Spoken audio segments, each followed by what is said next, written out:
Hello everyone, आज की इस वीडियो में हम देखेंगे चैप्टर नंबर 7 का नेक्स्ट क्वेश्चन। मतलब मैं इसमें कुल 5 तक क्वेश्चन बता चुकी हूँ और इसका जो इसमें भिन्न क्या होता है, किसे कहते हैं, वो भी मैं बता चुकी हूँ। तो इससे पहले वो वीडियो जाकर जरूर देखिए। इसका पार्ट 1 ये, यहाँ इसका पार्ट 2 है। तो यहाँ हम क्वेश्चन नंबर 6 से बनाना स्टार्ट करेंगे। ठीक है, तो देखिए क्वेश्चन नंबर 6 में क्या बोला जा रहा है कि सोनू, सलमा और आर्या, सोनू भी है इसमें, देखिए कितने इसमें ये सोनू भी है और सलमा है और आर्या मिलकर 2 सैंडविच खरीदता है। कितने सैंडविच खरीदते हैं? 2 सैंडविच खरीदते हैं, 2 खरीदते हैं, एक सब्जी वाला और दूसरा जैम वाला।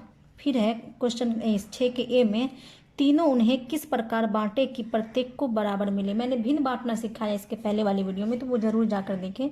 अब देखिए इसमें 2 सैंडविच है, ठीक है, तो 3 आदमी हैं, तो तीनों को कैसे मिले, जो तीनों को बराबर मिले, कैसे इसका भिन्न करना है कि 2। तो इसका सबसे पहले क्या करेंगे, अगर हम दोनों को एक एक देते हैं तो एक को नहीं, तो ये तो नाइंसाफ़ी होगी ना। फिर अगर हम दोनों को आधा आधा देते हैं, एक का हाफ एक का हाफ, फिर इसको ज़्यादा हो जाएगा और ये दोनों को कम हो जाएगा, ऐसा होगा। ठीक है, तो ऐसा तो हम कर नहीं सकते, इसलिए हम तीनों को ऐसा करें कि बराबर बराबर इक्वल इक्वल देना है हमें। तो 2 का हमें ना, एक का पहले 3 भाग करना पड़ेगा। एक सैंडविच का 3 भाग करके एक भाग इसको, एक भाग इसको, एक भाग आर्या को दे देंगे। फिर दूसरे सैंडविच जो है, तो फिर दूसरे सैंडविच का भी 3 भाग करेंगे। मतलब दोनों सैंडविच का 3-3 भाग करेंगे, तब हम तीनों को दे सकते हैं। मतलब बराबर बराबर भागों में हम उसको दे सकते हैं अगर हम इसका ये करते हैं तो। ठीक है, तो क्वेश्चन 1 में क्या है, 6 के में, कि तीनों उन्हें किस प्रकार बांटे कि प्रत्येक को बराबर मिले। तीनों से मतलब एक का 3 भाग करके एक एक होगा, फिर एक का 3 भाग करके दे, तो मतलब 3-3 को ऐड करेंगे तो कितना, 6। और कितना सैंडविच था, 2, तो 2/6। मतलब 2 सैंडविच को अगर हम 6 भाग करते हैं तो तीनों को 2-2 भाग मिल जाएगा, मतलब इक्वल मिलेगा। इसमें नाइंसाफ़ी नहीं कि, और दोनों खुश भी, मतलब तीनों दोस्त खुश भी हो जाएंगे कि हाँ हमें बराबर बराबर मिला है। अब ठीक है, 6 का बी में देखते हैं, इसमें क्या है, प्रत्येक को एक सैंडविच का कौन सा भाग मिला। ये तो ए हो गया, और बी प्रत्येक को सैंडविच का, तो सैंडविच कितने थे, 2 है ना, तो प्रत्येक को एक सैंडविच का बोल रहा है, तो एक सैंडविच का कितना भाग मैंने की, 3 भाग, तो 1/3 भाग, 1/3 भाग प्रत्येक को मिला, तभी 2 सैंडविच 3 लोगों में बटी है 6 भाग होकर। ठीक है, अब क्वेश्चन नंबर 7 बनाते हैं कि क्वेश्चन नंबर 7 में क्या बोला जा रहा है। बोला जा रहा है कि विवेक को 12 प्रश्न हल करने थे। मतलब 7 नंबर में विवेक जो 12 क्वेश्चन को सॉल्व कर रहा है। ठीक है, इनमें कुल कितनी उसने अब तक 8 प्रश्न हल कर लिया। ये 12 क्वेश्चन में से 8 क्वेश्चन को सॉल्व कर चुका है।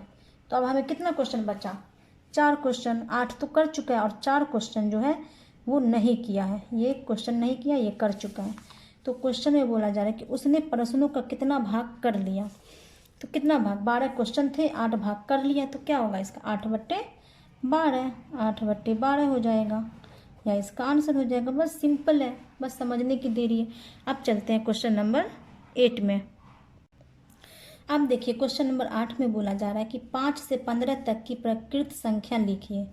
तो सबसे पहले हमें यह जानना होगा, और पहले क्वेश्चन पढ़ लेते हैं, इनमें कुल कितनी अभाज्य संख्या है, या 5 से 15 तक कुल संख्याओं का कौन सा हिस्सा है। तो मैं पहले भी प्रकृत संख्या सब पढ़ा चुकी हूँ, फिर भी मैं बता दे रही हूँ कि इसमें पहले प्रकृत संख्या और अभाज्य संख्या को जानना होगा।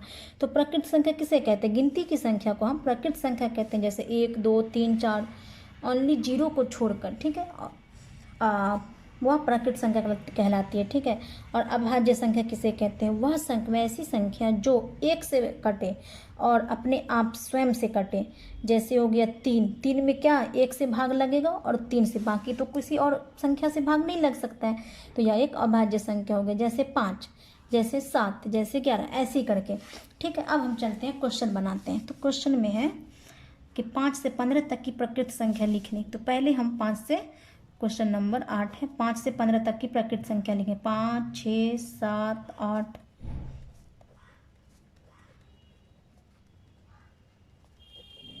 यह हमारा प्रकृत संख्या लिखा गया। ठीक है, अब इसमें बोला जा रहा है कि इनमें कुल कितनी अभाज्य संख्या है। इसमें हमें ढूंढना होगा कि अभाज्य संख्या क्या। अभी हमें बताइए अभाज्य संख्या जो अपने आप से कटे और एक से कटे। तो एक तो 5 हो गया, 5 एक से कट रहा और अपने आप से कर रहा है, तो 5 हो गया। एक 7 हो गया।